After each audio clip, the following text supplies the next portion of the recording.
we are. This is going to be a good one. I got a lot of people excited for this. A lot of people. I'm a great fan of whom we're speaking with today. But when I announced this, I had like a dozen people saying, "Oh my God, you got Marty up north." And I made the mistake of calling him by his full name, his government name, before we got started. But I'm going to be calling him Marty for the duration of this. Thank you so much for taking the time to join us tonight. Oh, pleasure to be here. I love doing these things. I mean, I'm always love lending my voice to people and talking. And there's quite a bit to talk about because when it comes to Canadian influencers, Canadian voices, you are one of the largest and also someone that intersects with so many of the interests of our audience. You're not only a political influencer, but you are an accomplished outdoorsman. And I'm actually going to just throw up your X here right now so people can see it. So this is what I know you from. Look at this. This is a guy. This is a man who camps. This is a man who gets in the thick of it. Very large account, but also if you just check his YouTube page, like it's almost exclusively outdoor videos, and that's what was so cool. And I've been on a real tear lately of getting terrified watching people just trek up a mountain and then realize at midnight, it's like, well, it's too cold to survive, so I think I need to go back in the in the middle of the night. Yeah, you're talking to a guy who purposely goes out in the wilderness in the middle of winter when it's -30, I do the winter solstice once a year, which is the shortest daylight of the year, December 21st roughly, and I go out there just to say that I was out there on on that day. Yeah. I mean, and you got the page up. I mean, I want to talk about it real quick, right? So I'm online. I'm known as Marty Up North. I did start out as a videographer on YouTube. That was my foray into social media. It was kind of accidental. I did it as part of engineering. I needed to we were recording procedures, writing out procedures at work, and then I thought, oh, there's got to be a better way to do that. And then one day I took out a little camera and I videotaped a guy who was changing a piece of equipment, and I thought I'll do a video procedure, sort of a how-to. And then I'm like, where am I going to store this? And then at that time discovered YouTube. Put out some weird content on YouTube, just practicing with YouTube, how to upload stuff. And the next thing you know, people are interested. So YouTube happened that way. I built quite a big audience on YouTube just because of my outdoor adventures. And then somewhere along the way, I don't do much on YouTube anymore. I mean, what I was famous for on YouTube was my hiking adventures, my long distance hikes. But I don't like the direction that the national parks went with hiking, and I don't like the new generation of people that hike. And I found that I was responsible for the popularity of the sport, so I stopped posting where I was going. I decided I needed to keep some spots secret for myself. There's so much I want to dive into right there. First of all, let me ask you this, just for my own selfish purposes. At what age did you really get into this? Was this a lifelong interest of yours, or because I'm an old chunk of coal right now, and I don't have a long history of hiking. I'm like, is this something someone my age could like get into and Oh, get good at? you can get into it at any age, but to your question, I got into it when I was about 18. And actually, it's a good segue. So when I was 17, 18, typical teenagers sort of rebelling at home. My rebellion luckily didn't last very long. I went out hiking. So and then it's like, oh, okay, this is way better than being pissed off at dad kind of thing. So leave the house, go hike, reconnect. And then later on I had the opportunity to move to Alberta for work. And I came to Alberta, and then when I saw, and actually back to my father who had traveled the whole country, said, man, once you go to Alberta, we'll never see you again, because he understood that I had discovered this sort of weird passion for the outdoors. And he was right. So I landed in Alberta, landed in northern Alberta, and town of 2,000 people called Fox Creek, like just surrounded by wilderness. And then it just exploded from there. I mean, at that point, I graduated engineering university. I'm 24 years old, and I'm into the outdoors, but it went well beyond that at that point. I mean, nowadays it's hiking, it's hunting, it's why I live in Alberta. It's snowmobiling. Like, Alberta is an outdoor paradise. It sounds glorious, and we were joking before the we went live. I said I'm in Ontario right now, and so it's seemingly entirely highways and abandoned barns, like a crazy amount of barns just left to rot everywhere you fucking go. Yeah, yeah. Well, and I should say this, right? I think most people are starting to know this, but I am from Ontario. That's where I'm from. So I graduated university in Ontario and had the opportunity to do some work in Alberta as part of school. And then when I graduated, I came out here permanently. So I understand Ontario. Sorry, there's just my phone going there. I forgot to turn it off. What an odd time to receive a call. And you mentioned something there that I really want to get into. You had said you didn't like the type of people you're seeing hiking now. Where are the people going wrong? Who's out there with you? A couple of things. The, the people, actually, the thing I don't like about the people that are hiking nowadays is that they are not embracing the wilderness enough, and they're trying too much to make it comfortable. And so they come out to they'll come out to the wilderness, and then they'll complain about things like, oh, there's not there the signage out in the backcountry is poor, or there isn't bridges over some of the creeks and things like that. I'm like, holy smokes, like there's a reason I want to go out into the wilderness is to challenge myself, and I don't want to be confronted with civilization all the time. But some people are I mean, hey, I'll tell you, this is how ridiculous some of the wilderness is getting into. They're making some of the backcountry wheelchair accessible, which is like, I mean, okay, I don't know how you would even do that without paving over the outdoors. it's almost what it is. That's exactly what it is. It's there's a park called Elk Lake Provincial Park that decided to put 14 kilometers of basically paved trails to lead because somebody said we have the right to see this waterfall. It's so funny. It's just a sneaky way of them paving a fucking highway. Like, Yeah, no, you might as well. yeah, yeah, and I mean, there's more to it than that, But yeah, I don't like the current generation of people, but it's not. But it's sort of a vicious circle too, right? Because part of that vicious circle started with the government themselves, right? So when I was younger, hiking in the national parks, you didn't pay to go in the backcountry. You barely paid to go into the park. And somebody in their right mind in government, which is typical, said, hey, we should charge admission to the park and we'll make money. Well, no, because I knew what would happen right away. If the government charges you to go into the backcountry, two things automatically happen. One, the government becomes liable, and two, the person who's paying expects something. So the government started collecting money, and immediately they became liable. So because they're liable, they had to ensure the security of the people that were hiking. So the people wanted the stuff in the backcountry. They didn't quite know that it'd be possible to get a bridge until but then somebody realized, well, no, I'm going to ask for a bridge because I'm going to make the claim that if there's no bridge, I might drown. And Parks Canada quickly realized they'd be liable. So they put the bridge. And then that vicious cycle of providing services exploded from there as well. We're going to put a picnic table at the campsite at the end of the day and a bear locker. So I mean, we need more air fryers out there, of course. Hey, don't.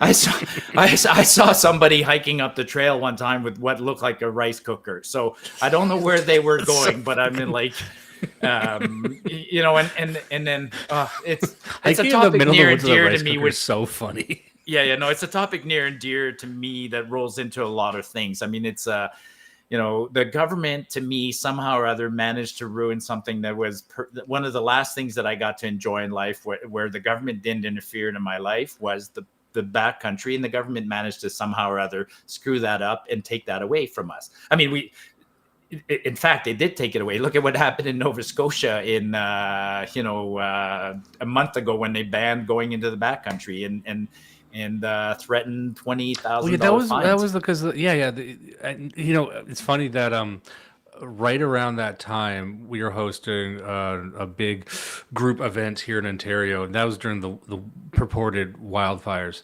And a bunch of guys got together. We rented out this big cabin. and we had dreams of having a big bonfire, and the entire drive up, it's like 4 hours away from me, 5 hours. I'm just seeing sign after sign saying no fires allowed, and I just kept saying that, wonder who's that for. Wonder who that's for. This can't be for me because I want to have a bonfire. But that seemed, this is the alarm bell that everyone was ringing, that they're telling you you can't just walk into the forest. And then the excuse that they gave, this is where all my libertarian priors begin to emerge again, which is like, you could die if you go in there. I'm like, okay, I'll die. I'll That's my thing. Yeah, I'll sign the waiver. I mean, actually, I'd rather not have to sign the waiver. But if you need me to sign a waiver saying I'm responsible for myself when I'm walking in the woods, so be it, right? I should be allowed to drown in a creek. I should Yes. be, and this, again, this is where maybe my libertarian priors come out, where, they're trying to charge you money to get here. I'm like, well, I am charged money. I pay exorbitant taxes. Like, isn't that included? Can't, It, like, I'm not paying enough taxes. I should be able to walk in the fucking woods, right? I think it went further than that. Yeah, I think it did start out as a money grab, but nowadays I think a lot of no, no, I don't think a lot of things that have happened in the last decade are done, for our safety, but that's just the excuse to control us. You can't go here because of COVID. Oh, we have to have censorship because of misinformation. Oh, we need to put controls on the internet because of, we need to kill ostriches because it's for everybody's safety, to prevent the bird flu. Like, it just, never underestimate a good crisis. I mean, or never let a good crisis go to waste. And then the government are fabricating crisis these days. And the worst part is that whenever you oppose it, you seem ludicrous. So, citing the example of let's say the wildfires in the forest, I will not sit under the yoke of the government. I'm going to walk in there. Then they're going to put a camera in your face and say, "Oh, this guy, he wants to die in a fire." Now you're in the news, and everyone's laughing at you. Say, "Oh, this is the hill he wants to die on." But here's the thing you got to know about me, Marty. You might not know. I'm insane and I'm stupid.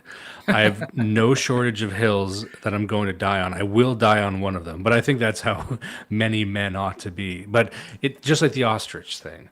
It Yep. sounds preposterous when you explain it to a regular person, but so does every one of these instances. They will seem small and insignificant, and they're counting on you looking unreasonable when you oppose it. But I'm just at an age where I'm like, I don't care anymore. Everything I do is ludicrous. I'm just cranked up to 11. Let it be known. Yeah, yeah, no, and which is leads me to Martyupnorth, unacceptable fact checker.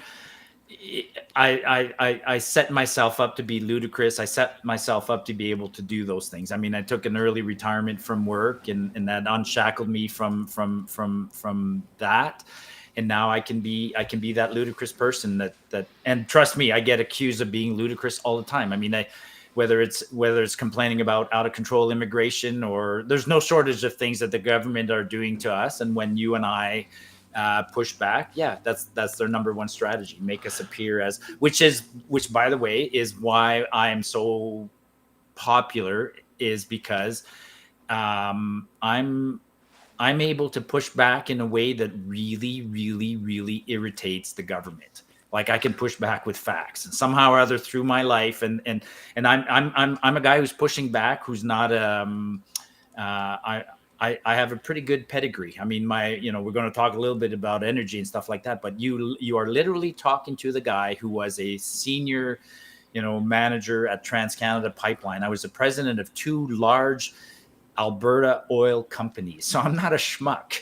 And I have some friends in very powerful positions. It just so happens that I hated working, and I took myself out of work. I mean, I worked. I didn't work for. I didn't work for it.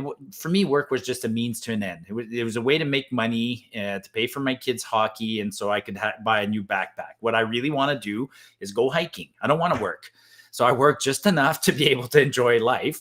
But somehow, in the last 6 or 7 years, rather than be able to just enjoy life, I had to take up a battle against our stupid government. Well, I was going to lead into this a bit later, but we might as well get to it now because online, on your timeline, I've noticed perhaps you've become a bit more radicalized, not just since COVID, but let's say in the past year. Would that be an accurate assessment? Do you feel like you've been pushed into a more radical mindset due to certain issues, like let's say mass migration? Immigration. Yes. Yeah, no, not radicalized is the no, I'm not radicalized. My opinions on it haven't changed. It's how I express my frustration now I've become unapologetic. So I for the longest time I was always frustrated by a lot of issues, but I was trying to be, I learned a long time ago, if you're going to be if you're confront like at work in an engineering world where I'd have to try and sell an idea to somebody, I learned that being keeping emotions out of it and bringing facts to the debate was a very useful tool. Bringing facts to our debates worked until a certain point in Canada, but then we became, very tribal, and so we're at a point now where facts in the debate don't matter, and so I'm not radicalized, but I become unapologetic. I'm now throwing the facts in people's face in ways that are absolutely unpleasant to them. So, it was Jordan Peterson that inspired me years ago when Jordan said, when asked a question like, and he said you have to risk offending people. So I'm at the point, like, that was against I was a polite Canadian for the longest time, and then the last couple of years I'm no longer a polite Canadian. No, I'm very much the same way, and I think a lot of people, a lot of we might call them regular people, are the same way, where they are becoming more explicit with what used to be implicit, and that was very, very rare in Canada previously. And you were afforded some ability to do it now, but I am wondering, as you become more vocal, you have a very robust career and all these connections. Have you noticed any of those connections or any of those opportunities have fallen off as you've? Yeah. Yeah, well, oh yeah, no, a lot. I mean, it's yeah, I'll go. I'll go visit, let's say, LinkedIn once in a while, and then go, oh, that's, think of a person and realize, oh, they stopped following me or they've distanced themselves from me. So I've had professional colleagues distance themselves. I've had family distance themselves, but at the same time, I've met a whole new community that not say no, I will say it. I like I like the new community more than, I mean, if you stop following me because of my political views, then that so be it. I mean, I'm not going to be offended by that, but yes, I've lost people along Well, the if it way. makes you feel any better, those people seem to come around eventually. Like I watched, I mean, people can even recall how people were talking during COVID, for example, or even during like the peak of the Black Lives Matter protests. That all kind of fell away, and people have selective amnesia about all that. But I found that Yes, even my yes. most hardcore, pro lockdown family members, like they talk about it like it's a personal shame. They'll never admit they were wrong, of course. Never, never, never. No, But but I'll qualify it by saying this. It's not as many people, I've lost a few people, but I've gained more, and I still kept the core of my friends and my colleagues, because we are generally like-minded in Alberta. I mean, and it's something I experienced a lot. Like, I used to travel the country for work, and then sometimes I'd take it on the chin somewhere, particularly Quebec. I worked in Quebec for 3-4 years in 2016, 17, 18, and it was tough, right? And that's what somebody would say is like, why? How do you handle this sort of negativity? And I'm like, I'm just going to jump on a flight on Friday, and I'll be back home in Alberta, and then I'll be surrounded by like-minded people. So fighting some of the battles, the political battles in Quebec were,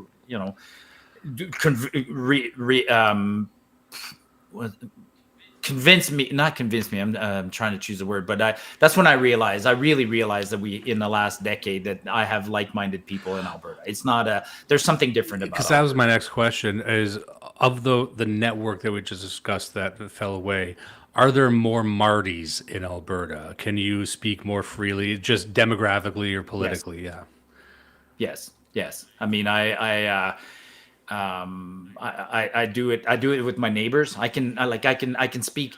Yeah, I'm gonna have a Christmas party, or not Christmas. There's a Halloween party. I live in a nice, neighborhood, and we have an annual Halloween party, and I'm going to go to the Halloween party, and we're going to have some cool discussions, political and otherwise.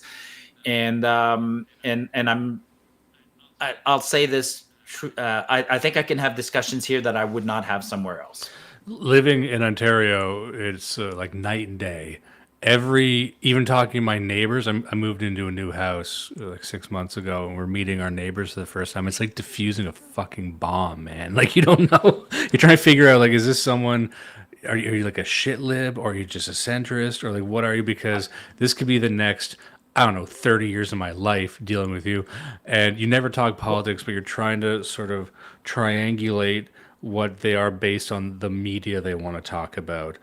Well, I mean, that's something I used to, like I said, I used to travel a lot. That's something I used to do on the plane. As an example, I might be on a plane on my way to meetings in Ontario for work.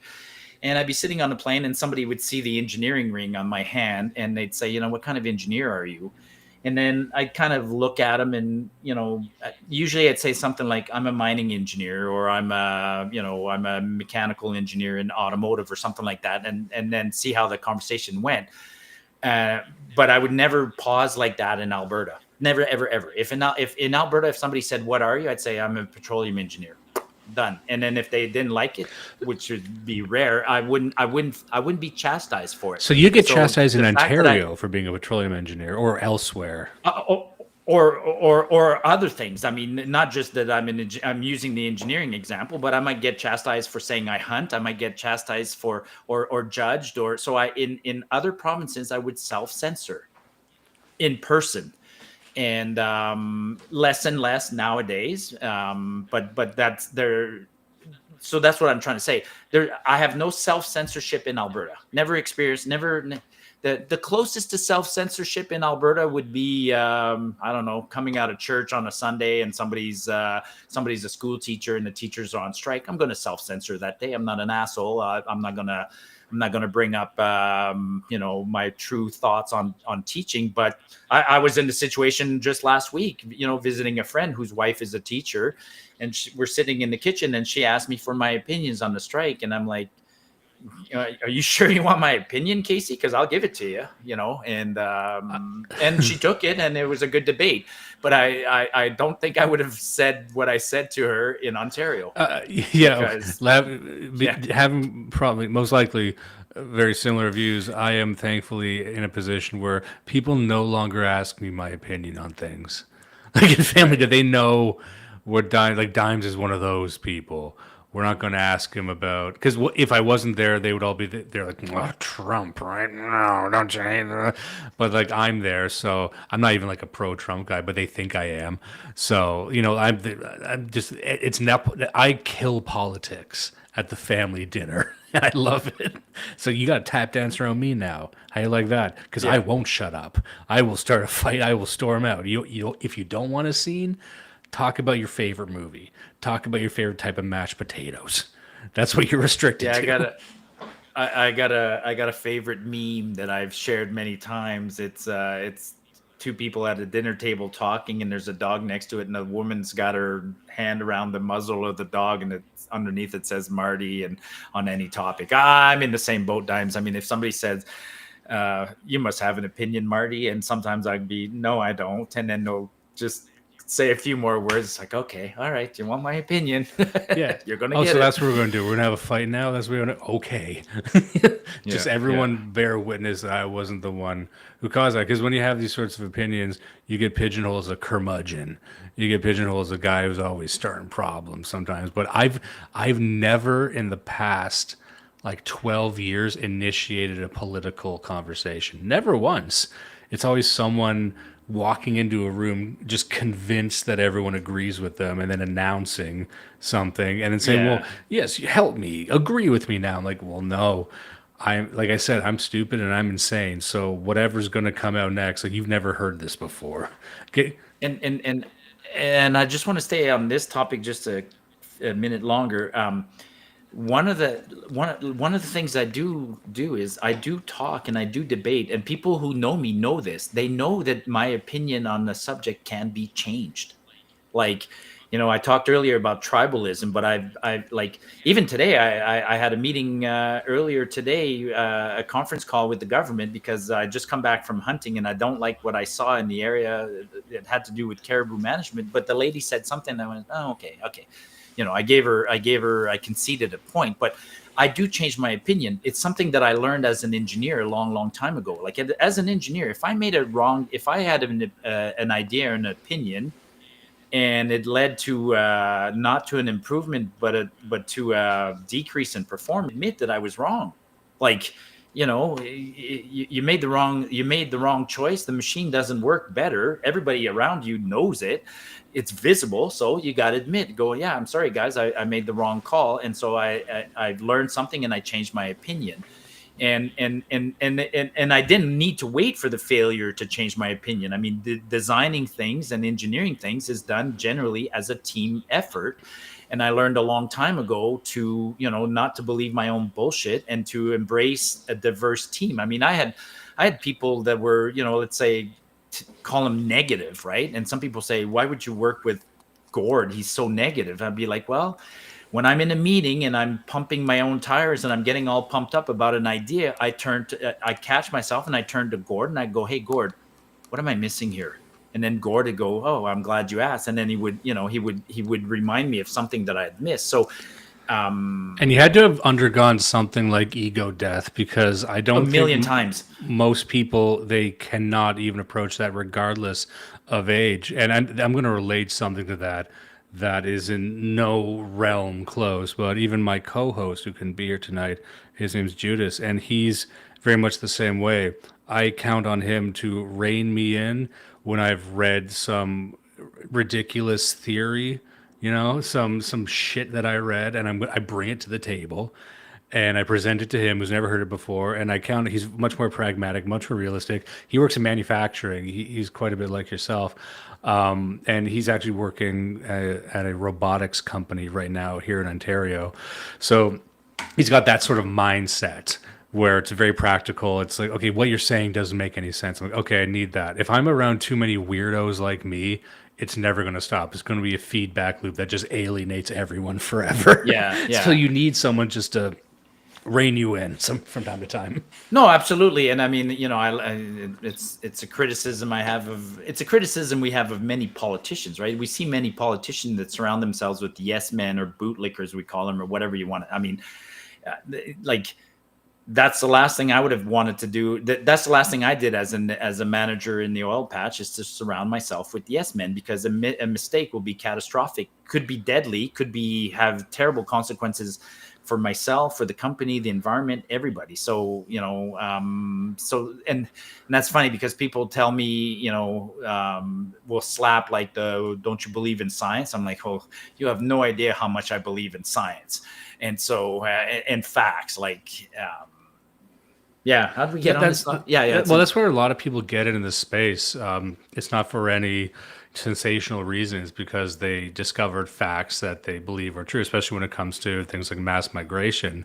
And then you realize not only do most people not have access to the same facts, they reject those facts. And that's a different problem entirely. And you had mentioned something a little bit ago where we're talking about how, like the liberals, the government, they can no longer make coherent arguments for what they want to do.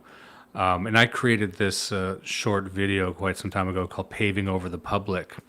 And it was about the history of mass migration in Canada going back to the 40s, 50s, 60s, and how the politicians, this is based on public opinion polls taken throughout the decades, about how public opinion was always against mass migration, even from Europe.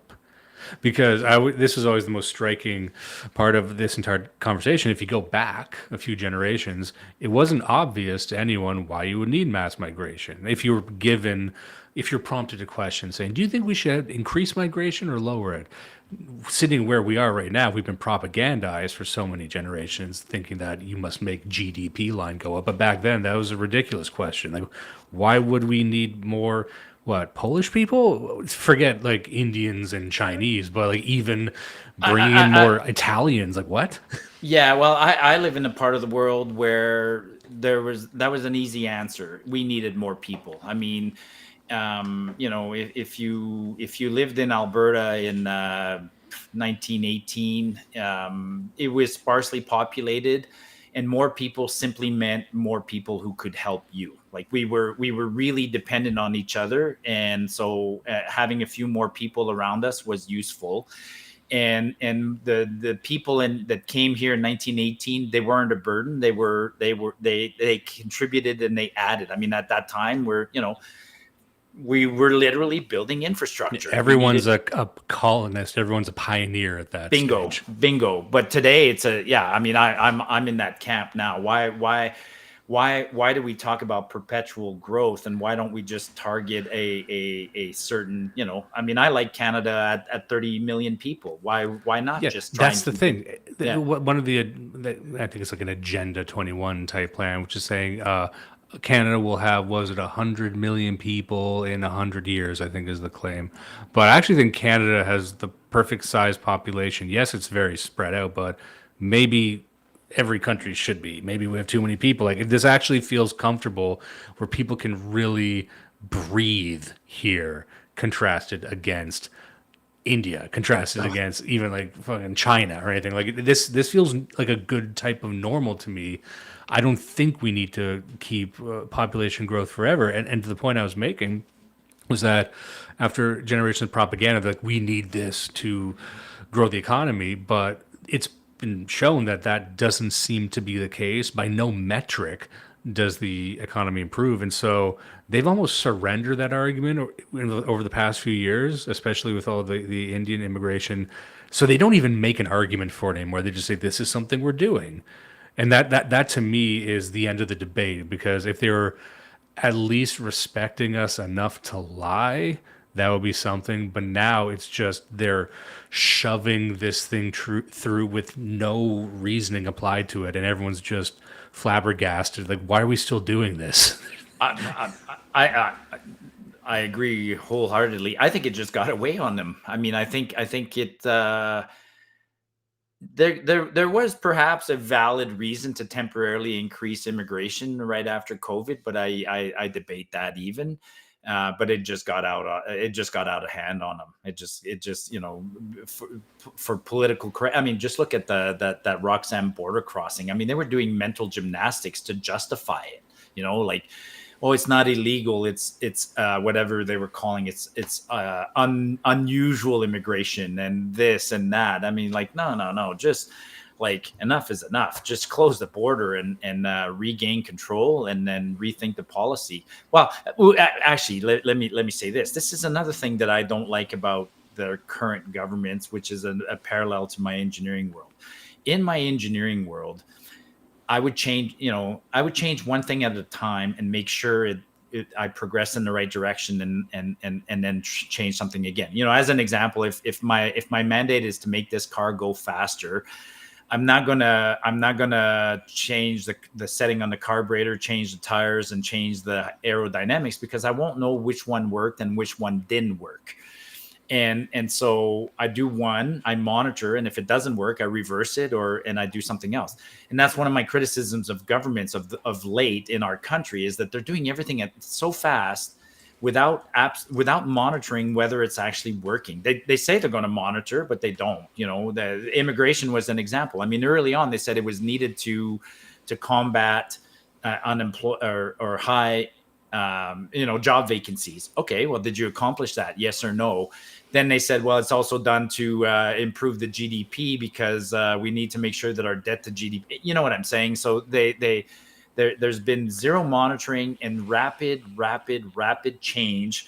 And I dare say some of the changes of the last decade have absolutely backfired. Not just immigration, but there's a lot of, whatever. An example made, medically assisted dying. I can't say I'm for or against it. I'm generally against it. But even if I was for it, I'd be like, can we do it slowly and make sure there's not a whole ton of unintended consequences to this? You know what I mean? So You've never seen a nurse wave someone through faster than when it comes to MAID. Like you'll Oh, spend really? you'll spend like 5 hours in the emergency room for a bullet in your skull. But it's every story I'm hearing about MAID, like they push it on you. I'm like, yep, oh, just right this way. We're ready. Like you've never seen nurses or Ugh. doctors that fast. Yeah, Like yeah, like no. to me, there's all kinds of arguments for and against it.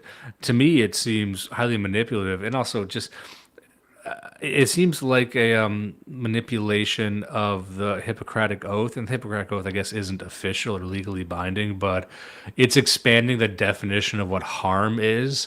So you're supposed to do no harm as a doctor. And it's like, well, I'm doing harm by letting them live if you accept a psychoanalytical viewpoint. And there's like a corruption of what I thought ought to be very simple medical practice. And so that to me, like we were talking about before, Yeah. about what each of these incidences represents, you know, and to me, yeah. You know, actually, I'll give before the show. You and I were talking a little bit about the WE conference. I wish I remembered her name, but at the WE conference in Calgary a couple of weeks ago, there was a lady who was, I don't know, call her ultra pro life and against MAID. And me going into that debate, I didn't debate her. I listened to her, but you know, I had an experience. So my father had a terrible, terrible disease, and he died of natural cause. But in the end, you know, if Dad had died this decade instead of 2 decades ago, would I have done something? Would I have suggested MAID? Perhaps. Then I went and met this lady, and she changed my opinion when she talked at the conference. So I just wanted to bring that up, you know, back to the point that it's possible to change your opinion if you're open to listening and talking. Yeah, exactly. It seems that the MAID thing is also getting more normalized and more accepted. She sorry, but that was her point. She actually, maybe I'll send you a text later on when I find out when I remember her name. But she gave an example that MAID is not freeing. You know, people are claiming that it's the ultimate freedom, that you choose to do what you want, you know, in the end of your life. It's the ultimate decision. And she gave an example. She talked about, you know, what if 10 people are suffering from Lou Gehrig's disease and 9 of them accept MAID as a treatment? What's the 10th person going to feel like, right? So what's the freedom value of that 10th person? Anyways, it was a complex argument. I'm not that comfortable in that realm. You know, I'm an engineer. I'm the math guy. It ends up very philosophical because Yes. then you're asking, well, what do I mean by harm? What do we mean by suffering? Is it the duty of a secular humanist society, which I think Canada in many ways purports to be? Is it to limit suffering, not just encourage liberty or set the stage for, you know, whatever blood and soil, this and that? But it's like, no, we're just here as the government to limit suffering in whatever form. So Yeah. in this one extreme, that has taken the form of death. And I think for a lot of people, that's just a bitter pill to swallow. They don't want to do it. And but I think when it was first announced, there was way more pushback. But the longer you allow these things to persist, eventually that pushback is going to go away. Then it's just a normal thing, and then maybe it mutates. But it's also seen as something of a novelty issue. Like you're seen as kind of kooky if you really, really care about it. You know what I mean? Like as the average person, you kind of just have to let it be, I guess, which is unfortunate. But you know, there's like 20 other things to care about. But I'm like, this one it just seems nefarious to me. Like it just seems there's more ways it can go wrong than go right. And of course, there's ways it can go right because everyone's got a story of senior who's dying of Alzheimer's, and maybe even me. I might even choose something like that. But Yeah, we're on the same page there, which is back to what I said earlier. I just want to go slower on some of these things. You know, test it out somewhere, trial it out somewhere. And I'm not talking 1 year, I'm talking a decade, because there's going to be unintended consequences to a lot of these policies. And some of the unintended consequences can be really, really bad. why is it that they seem to only move fast on things that assure my death? Yeah. Which, by the way, the life expectancy of Canadians has gone down, right? I don't know if you've had speakers talk about that, and that's absolutely not talked about in the mainstream media. But Our life expectancy peaked around 2020, and then people say, "Oh, it's just because of COVID." No, no, no, no, no, no. Life expectancy, like when the government publishes their tables before the end of this year, in the tables there'll be life expectancy at year 0, which is at birth, and the life expectancy of a kid born today in 2025 is significantly lower than a kid born in 2018. And it's not because the kid got the COVID or the COVID vaccine, but the actuaries, the people that are making these predictions, are already forecasting that we will live a shorter life, because I'm guessing it's because of MAID and other factors, but things have happened to humanity. Our gains, our advances in science to keep us alive longer, are being offset by things designed to kill us sooner. It's funny. My wife, she's going to be giving birth in a couple months. If she wants to have a private room for the delivery, that's going to be, I think, $600. But if she wants a team of hags to inject poison into her and kill her, that's free. Yeah. This sounds like a fucking Far Side comic I'm describing. That this is me again. This is me aging and just saying, look, my mind's a boomer comic at this point. But it does seem, I don't want to keep using the word ludicrous, of course. But I wanted to move on to one of the main topics that we're getting to a little late. Actually, you know what? Let me just circle back to something I forgot to mention at the very, very start. We're talking about being outdoors. I saw a title of a YouTube short that I did not watch, but the title caught my eye, where you had claimed you had an encounter with Bigfoot. Now, is that true? Was I fibbed to? No, was there a story? No. I've had a couple where I do make fun. I often encounter weird, unexplained structures in the wilderness. And so I've gotten into the habit. We could spend the rest of the time just on this alone. Yeah. So I've taken the time of videotaping some of those. But I think the video you're referring to, that short, I did have an encounter two years ago around Christmas time. I was literally it wasn't a Bigfoot. It was probably a big cougar or something like that. But I was sitting on the in a cabin in the back country late at night with some friends. We're playing some Tragically Hip, of all things. We're talking. It's dark. It's pitch black, and I had a headlight on my forehead.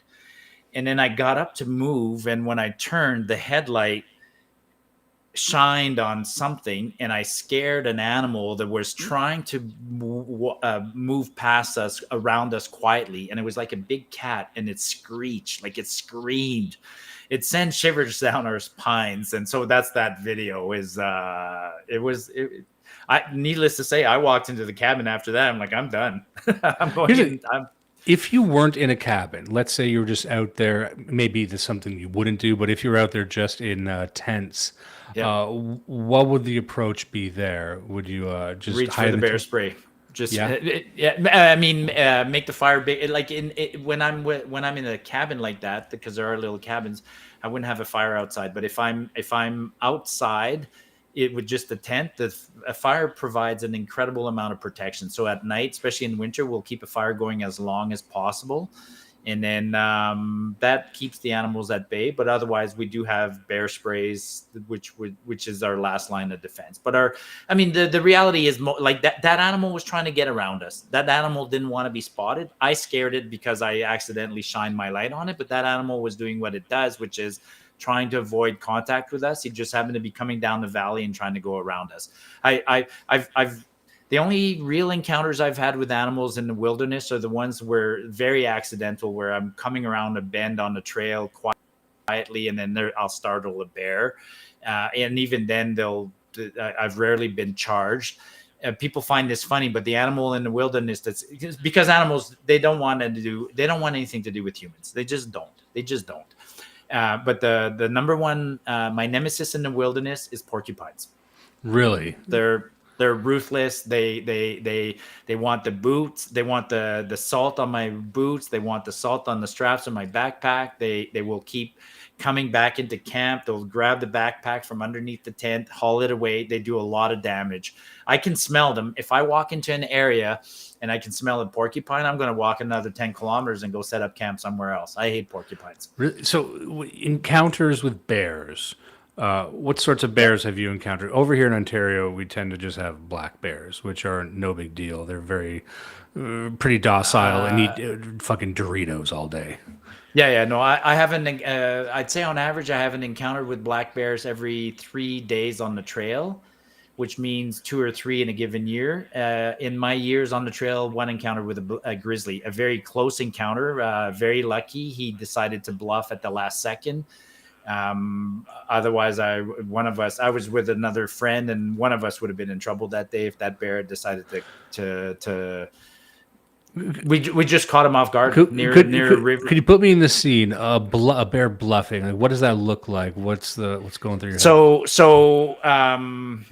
Stupidly, we had seen evidence of this bear earlier. Whatever, 30 minutes earlier, we had seen a big pile of scat on a river, along the river, and I joked. I even have it on video. I said, "I hope we don't meet this big boy."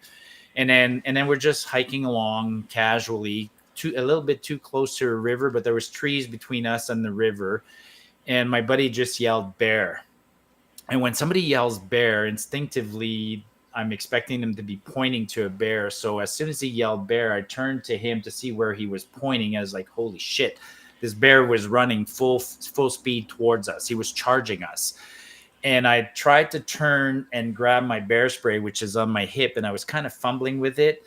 And my buddy was also fumbling with his, and the bear came and stopped within about 6 feet of us, and he just went like a big snort noise, and then he turned around and ran the other way. So that's what we mean by a bluff. So he was just running at us. He just ran up and went psych.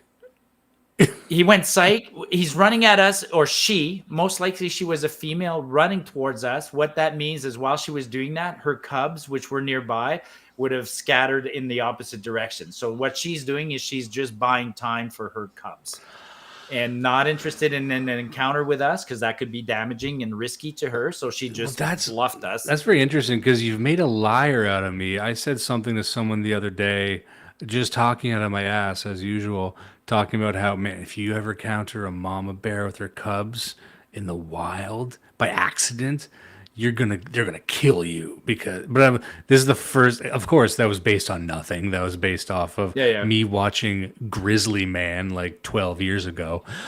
But I didn't know they did that. I didn't know that they would like. They're fully, depending on the time of year,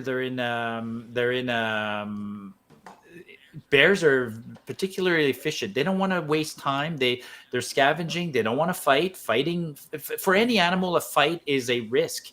So they're in the same mindset as us in the wilderness. Like they're minimizing their risk.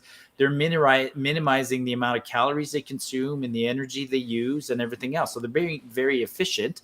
So yes, that's what they do. I've seen birds do it. I mean, I've seen little birds do it where a grouse will come along the trail, and you wonder why she's coming towards us and hissing, and meanwhile the little chicks are like scurrying away, and so she's just distracting us from her chicks. And bears do the same thing. So the cubs will run, go climb a tree, and then mom will go and rejoin them shortly after. Let me ask you this. I don't know if you've had many chances to use your bear spray, but I always wondered how effective bear spray would be in these situations. Let's say a bear is charging at you. Could you deploy that bear spray, and would it stop in its tracks? Would that maybe enrage it more? Like, what do you think happens? No. I've never deployed it. I've had it in my hands several times. There's an incredible body of evidence that bear spray works very effectively, more effectively than a shotgun shot or anything else. Like it works very well. Now, I've deployed it on myself twice, so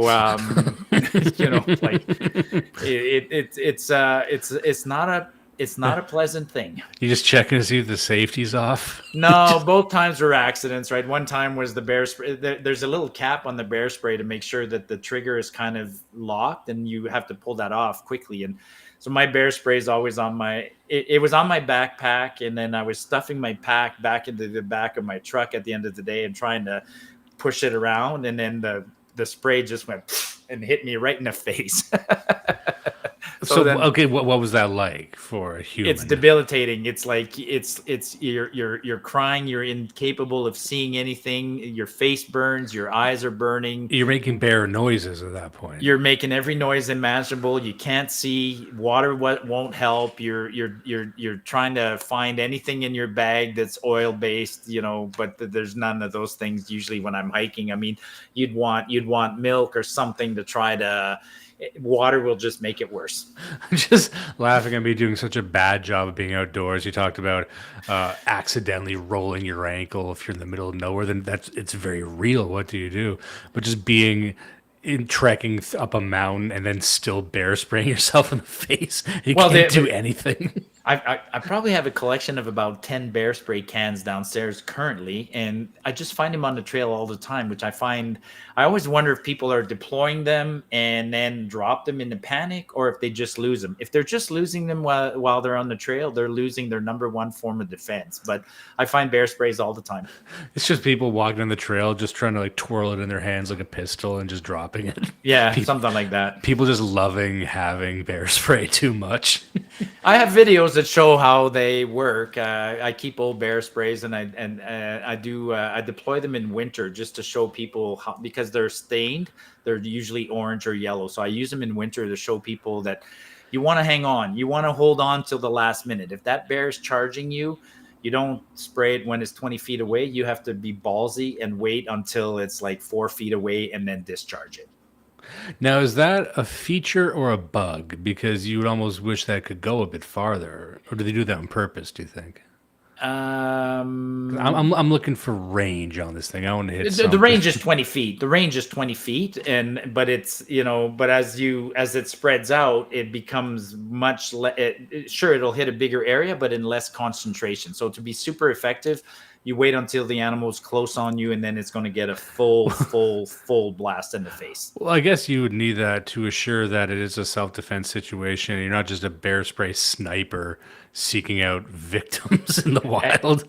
we have to sign off on them, right? Like when you go buy a bear spray, you have to sign a little piece of paper declaring that you are using it as intended, only against wild animals. You can't legally defend yourself as a jogger, for instance, against an assailant in Canada. It's no different than a firearm. You cannot use it's be considered excessive force in Canada to use bear spray against a person.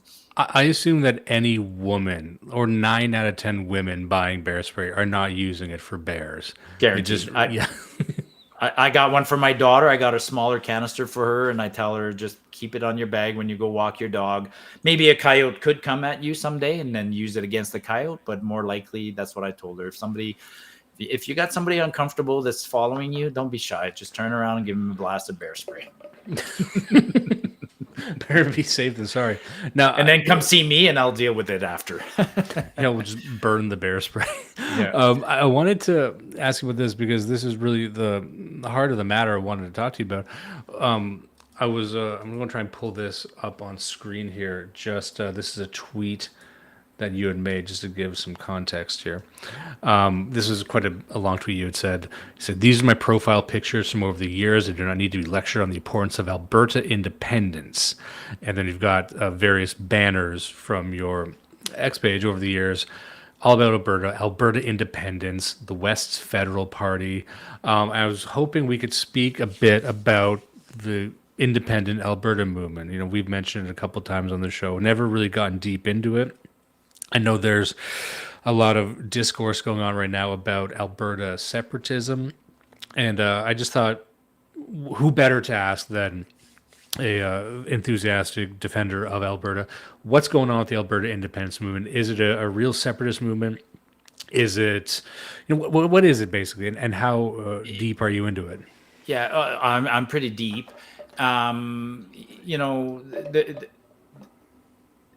The, there's a large group of the Alberta population that remembers a really good time in Alberta. Like Alberta was prosperous in the 1990s, and prior to Trudeau getting elected, and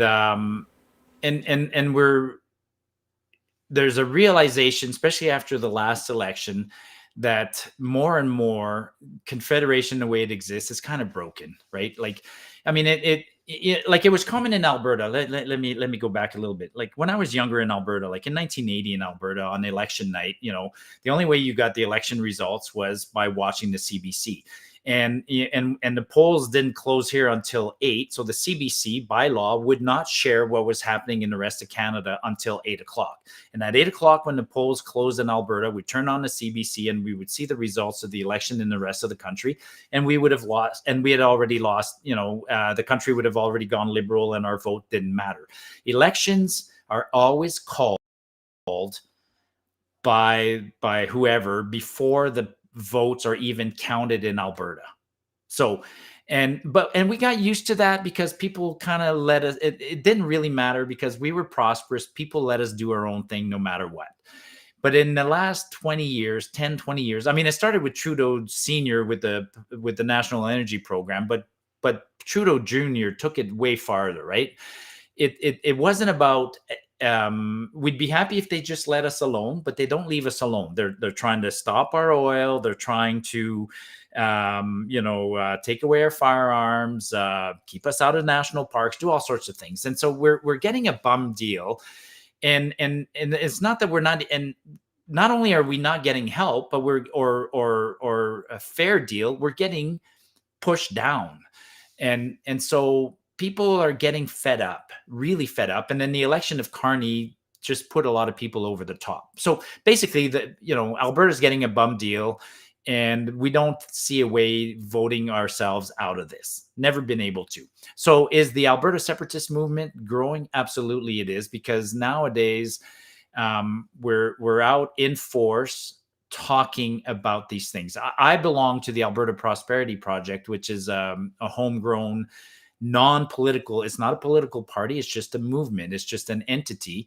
And they are going around educating the population on that bum deal, on why why Confederation doesn't work for Alberta, these guys.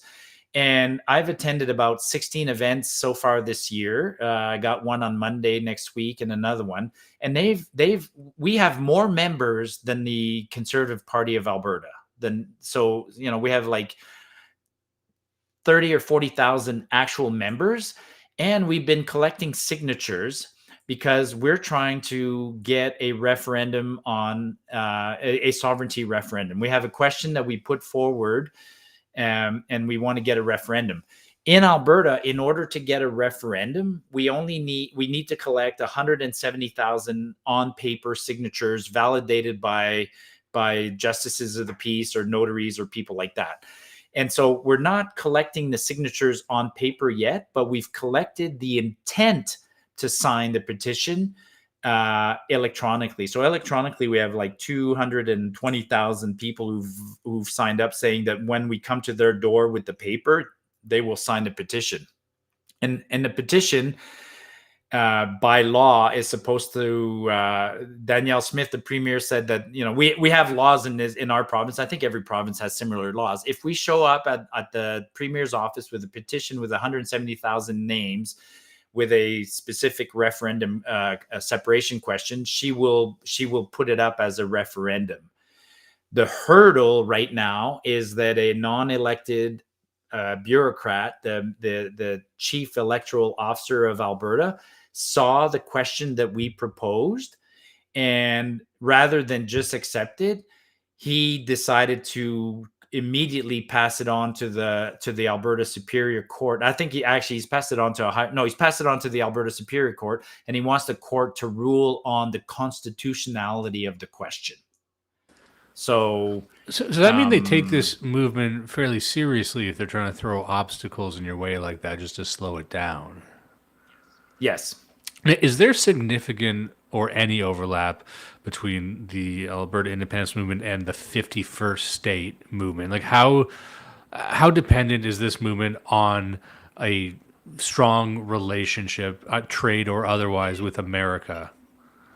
No, I mean, I think that's I think there's two parts to your question, but the first part is the 51st state is only something that came up during the Carney administration campaign, right? I mean, it was a way to vilify us already, right? So nobody prior to Carney's the one who invented this 51st state. We never talk 51st state here. And Trump, I mean, didn't help, right? Trump's comments during the election, like I'm going to take over Canada, that didn't help. Are there a few people in Alberta who talk 51st state? Sure, but fundamentally, it's not. We don't even talk about it. The confusion is that some people some of the senior leadership of the Alberta Prosperity Project have already gone down to the U.S. and talked to the Trump administration because we're feeling them out to know Trump's appetite for supporting an independent Alberta, and it's high. I mean, we all, you can read about a lot of that online. Trump's already thrown his support behind Alberta, and the reason we did that, it is a necessary step. I mean, Quebec did the same thing during their referendum in the early 90s. They went to France and they had an agreement with France. If Quebec's referendum, whatever the last one in 1995, the one where they just lost by, the thinnest of margin, if Quebecers had voted 51% in favor of separating from the rest of Canada on election night, within hours, France would have recognized Quebec as an independent state or nation. So Alberta, the Alberta Prosperity Project is setting the groundwork for that with the U.S. right now, and that's confused by a lot of people as 51st state language. The reality is, we couldn't, not Canada, not Alberta could become a 51st state. It's very complicated to become a 51st state. Even if Trump wants us to be the 51st state, the only way he does it is through force and invasion. But by doing it with diplomacy and legally, we would have to adopt an American style constitution and show a whole bunch of other steps. And we wouldn't be, nobody's near ready to be a 51st state. Well, that's the argument that we were making on the show, that just taken at face value, the desire to make the entire country a single 51st state is a profoundly unserious proposition. But I don't even think it was supposed to be totally serious. It was just to cause enough political discombobulation to perhaps dislodge some of the provinces like we're seeing right now. Because if we're being honest, from what I can see, it looks like Alberta's the most attractive province to go after. Like maybe Manitoba. I don't see British Columbia as particularly attractive for annexation. Ontario, certainly not. Quebec is a giant headache. No one wants the East Coast. Honestly, it just seems to be Alberta. Yeah, and even Alberta by comparatively speaking, I mean, we are barely Republican by their standards, right? So yeah, no, I agree. I mean, if Alberta became a 51st state based on their electoral college, how many votes would we get and so forth? And I dare say there'd be places like California and New York would oppose Alberta joining vigorously. But it's an interesting exercise. I mean, I think would I want to be an American state? Me personally, no. I mean, my family's been here for so long. I'm attached to this land, and I'd love to be an Albertan first. I'd love to. I hope I get to see an independent Alberta in my lifetime, and maybe 30 years as an independent Alberta, and then perhaps join the U.S. But mathematically, we don't need to do it. I mean, the country of Alberta with 5 to 6 million people would have a GDP of like $350 million, dollars a year, which puts us right up there. We'd be a G30 nation like overnight. So, Can I ask you a very large, very vague question? Let's blue sky this entire thing, because there's reasons people have for why it might not work. I want to hear what the dream scenario is. What does the perfect outcome for an independent Alberta, what does that look like? Because one fear is that it would seem inevitable that not just Alberta, but any province would fall under the economic and cultural jurisdiction of America eventually. But let's say that doesn't happen. What's the best case scenario for an independent Alberta? For me, it's not very complicated. It's it's people voting for independence and we becoming independents, but we have to reset to zero. I mean, like I said earlier, we're not going to vote our way out of this mess, and I don't think our constitution is a very good piece of paper.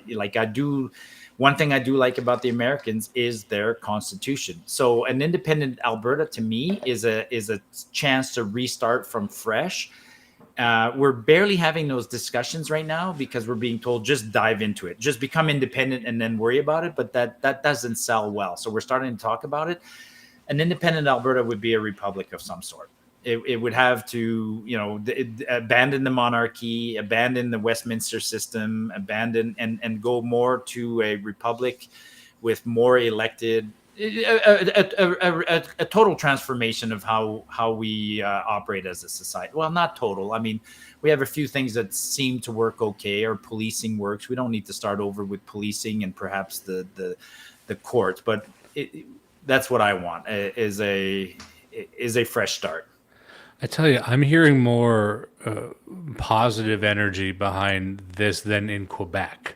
And, Quebec always beats a drum about separatism, but almost in a non-serious way these days, especially. But in Alberta, the government is treating it like it's more real than these other accusations. Serious Quebecers, even the most serious Quebecers are, I would say, delusional, like in terms of, they honestly think that there's a lot of Quebecers who sorry, let me rephrase that. The serious Quebecers know that they wouldn't stand a chance as an independent Quebec. Like they're so mismanaged. I mean, like there's no excuse for Quebec to not be, a powerhouse.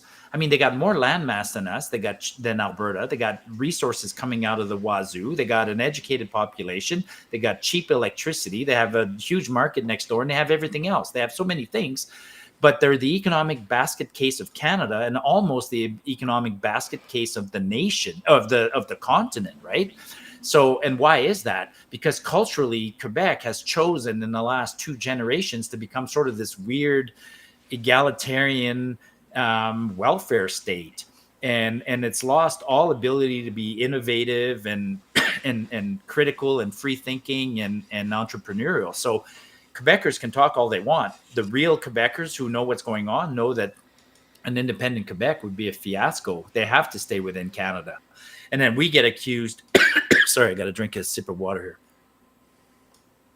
And we get told the contrary, that we would be the landlocked economic basket case. I'm like, that's coming from people who really don't understand what's going on in the world and the resources that we have and the mindset that we have. I get the sense that hypothetically, if Alberta were to separate, it could very well cause a domino effect. And I'm wondering, and again, this is a very large question, do you see any other provinces that could make a go at it similar to Alberta? I don't know what Ontario would be. Maybe it could. BC is kind of a mess. Manitoba, Saskatchewan, like who do you think could follow in Alberta's footsteps? Well, definitely, Saskatchewan's completely aligned with us already. I mean, from, the Saskatchewan are almost, I call Saskatchewan brothers. They're not cousins, they're brothers. British Columbia are cousins. And, so Saskatchewan would come along pretty quick. And again, Saskatchewan would have to pass its own referendum and secede from Canada and join Alberta, and we'd gladly have them. But here's an interesting thing. Let's say Alberta does separate. It could cause a domino effect, but this is also the other reality. If Alberta separates, Canada, if you look at the election results of the last 30 years worth of elections, without Alberta, if you subtract Alberta from the election results, Canada would have never been conservative, not even under the Harper era. So the Conservatives would have never. The only reason there's been some conservative governments in the last 30 years in Canada is because of Alberta. But otherwise, once Alberta's gone, the country will never vote conservative ever again. It will be liberal forever. So then under that scenario, how many provinces would want to leave? So, it'd be so funny if you caused hang on one second. But under that scenario, if Alberta leaves, I think the country will implode and realize it's broken. That's what's going to happen. Like it will be absolutely unsustainable, the current state of Canada without Alberta. I was just laughing at the idea that Alberta does cause a domino effect, and over time, Canada just reforms without Ontario. Just Yeah, every yeah. like the Laurentian elite is boxed out, and that's it. Everything's better now. Which is the other interest. The flip side of what I just said is, if Quebec ever leaves the country will never be liberal ever again. So if Quebec Yes. leaves, there's enough conservatives in the rest of the country. So I mean, that's the only saving grace. People have said to me, like, what would change your mind? I mean, they saw that I campaigned hard for Poilievre in the last election. I'm like, that just buys time. I mean, Poilievre's better than Carney and Trudeau, so I was just trying to buy time and stop the hemorrhaging. But at the end of the day, a Carney victory didn't upset me that greatly, because it just gave more. It boosted our independence movement. But a Quebec separating, that's a different story. If Quebec separated tomorrow, would I be pro-separatism in Alberta? Probably, but again, you'd buy more time. That's interesting. Do you think it's inevitable, the separation? Because even in the U.S., you don't hear about, Texas separating that much, but there is talk of inevitable civil war, and that's part of the No. discourse. But do you think separatism of Alberta is inevitable? I think it's inevitable, but I don't think it'll happen this go around. So actually, I got to rephrase that. Maybe it's not inevitable. One of the things that worries me is the out of control immigration, and the fact that, like, even when I talk about independence in Alberta, a lot of people go, "Oh, Marty, you're just upset because it's not as good as it was in 1990." I'm like, damn right, I'm upset that it's not as good as 1990, and I also know what's possible. But the reality is, we're not going to win the referendum tomorrow, because there's literally 1 million people who came to Alberta in the last 15 years, and for them, Alberta is still paradise compared to where they came from. So they don't quite understand why we're complaining. So, and then we've had 3 by-elections at the provincial level this year that showed that the NDP still has a 40% stronghold in the popular vote. So I think we're one question that hasn't been answered by the referendum or by the elections Alberta is would a referendum be satisfied with 50% plus one, like just a normal majority, or would they require a super majority? If it's 50 plus one, maybe we have a chance. If they make it a super majority, we don't have a chance. Not yet. We would need a lot more education. Will an independent Alberta be accepting any Ontarian refugees? Yes. But yes, absolutely. But I tell everybody always, don't take a chance and wait.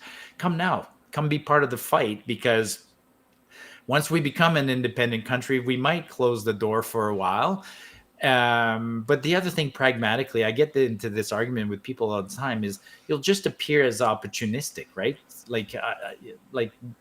Don't wait for it. Don't wait to see the outcome of the battle. If you truly want to live here, come now. Well, you know what? You convinced me, because how many people do we know all throughout the country who are very seriously discussing leaving the country, maybe for the first time in their lives, but maybe you can escape to Alberta. It's a nice big place. I just wanted to call people's attention one last time to your account here. This is the main place that I know you from. It's your X account. You don't post that much on YouTube anymore. However, I encourage people to check out your YouTube and all of your outdoors videos. I think we need to start wrapping up now, because that was the main thing I wanted to talk about, because I never really, over here. I'll have to come back on another show to talk about energy, right? We wanted to talk about energy, which I want to talk about engineering, and I want to get my co-host on, because he had made a claim recently. We were talking about artificial intelligence, and there's a lot of headlines about it being a bubble, or at least OpenAI and some of these other companies. And he's working in robotics right now, and he had said, here in Ontario, there's like a new belt of like 100 or so AI companies. They're not pursuing AGI. They're not trying to create the new Skynet. They're trying to design very narrowly defined industrial applications for artificial intelligence, something like data processing or machine learning in machines, things of that nature. But it's not just this, we're going to create a human mind inside of a computer. But so he was saying that in these companies, while the AGI, OpenAI ones may be in a bubble and may go bankrupt, but you're still going to have these multi-billion-dollar other companies that are not terribly sexy or electrifying, but they actually do something very important for these industries. And there's like a boom going on. I wouldn't call it a new Silicon Valley, but there's things going on in Canadian manufacturing right now that my finger's off the pulse of that entirely. But I Yeah. know I like talking to engineers. I like talking to people who actually know what they're talking about. No, that'd be a great chat. And for the record, I worked for IBM back in I think it was 2016, 17 when they recruited me for a year to help train Watson, which was their form of artificial intelligence, to diagnose problems with oil wells. And during the interview, I can like what they liked about me is I described an oil well as a person with with a whatever a respiratory system and a circulatory system and living in a different environment, and when I was talking to like that, they just all started smiling because Watson used to diagnose medical issues was already something they were working on. So I'd love to talk about that. Yeah, and just trying to be not more optimistic about, because I'm reading this book that was published, I think, in the 70s called Fight for Canada. And it's the history of American and Canadian relations and attempts from America, because I'm really trying to understand the arguably imperialist relationship between America and Canada, because I know I'm just cramming this all in at the end, but I was always the guy that said, I hate that Canada has such an adversarial relationship with America. That was one of the defining cultural characteristics of everyone I knew growing up. Is just we're Canadian because we're not Americans. Right. We're more enlightened than them. And then I was on a panel not long ago with some very interesting people, and someone had made a good point that says maybe the singular defining characteristic, at least in Ontario, of the loyalist streak. It's that it is being in opposition to America. And I started thinking maybe that's the only thing that actually unites people, is like being anti-American. And then there was this book that goes down into all of these, like the history of the Avro Arrow being discontinued. Like there's projects that Canada could have pursued to centralize its manufacturing base and its national sovereignty. And then Canadian shipping, for example, was absolutely decimated by choice by prime ministers at the time. Mackenzie King doesn't get away very easy in this, but it's one of the travesties of actually. Maybe we'll leave it for another show. I talk about this all the time. The fact that we don't have a shipbuilding industry is and we used to have so many fucking ships, and we used to have so much going on. We convinced ourselves along the way on so many ideas. We had head starts on so many great enterprises and technologies and domains, and then we shot ourselves in the foot, or somebody else did it for us. And we've convinced ourselves to not do what we were good at. It's a fascinating maybe it is part of the psyche of the Canadian psyche. Like, don't do anything you're good at. Like, if you get too good at doing something, stop doing it and do something mediocre. Like we've punched above our weight class so many times in history and then stopped doing it. It was like, no, silver medal's good enough. Like, we've always been afraid to get the gold. This is not, I'm not trying to be overly nationalistic, but there were periods in the mid to early 20th century where foreign dignitaries would report being amazed at the industrial capacity and just the technological skills of Canada. It really was standing out on the world stage, and then something happened, and I think it was just self-destruction. There's no other way to put it. But when people say, what does a robust manufacturing sector look like in Canada? Some people would hear that and say, oh, we've never had one before. We don't know. I'm like, no, we did have one. Like, Totally. So you know it is possible. That's Oh, just so during World War frustrating, II, man. I mean, we were cranking out bombers along, sure, they were under license from American Designs, but we were making bombers and trucks. And our military industrial complex in World War II, right up into the 1950s, was absolutely, second to the Americans. That's about it. I mean, we deindustrialized ourselves in the 1960s. And Yeah, to an I don't know why. astounding degree. Exactly. Astounding degree. Yeah, I have no idea why we did it. No idea. And And then we briefly shifted to an extraction industry, oil and minerals, and then we tried to de-extract ourselves. So yeah, no, it's yeah, fat. Yeah, yeah, and yeah. it traces the history to, foreign NGOs, but even domestic NGOs. Like any, you know, massive phenomenon like this, is actually seven different things that caused it.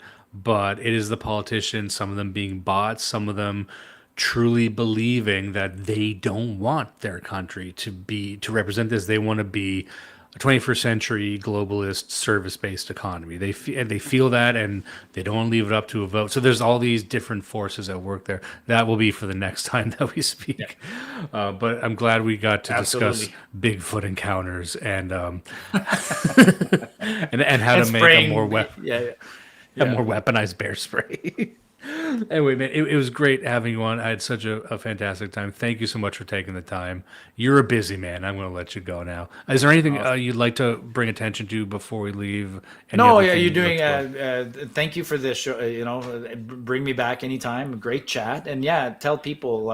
Yeah, come find me on Marty Up North and make a comment. My DMs are open. If you can't reach me on a DM, it's because I might not be following you, but I try to follow as many people as I can, and I will definitely follow people who interact. If you make comments on there, and we'll get into some nice debates and chat. I like that, and you don't have to agree with everything I say. I mean, one of my mottos in life is just think deeply about things but challenge me respectfully. Don't be an asshole. You hear, that's repeat that for my audience, by the Yeah. guys. I don't want to hear any any threats out here. But they threaten like they breathe. I tell you. Anyway, man, thank you so much, and I'll see you soon.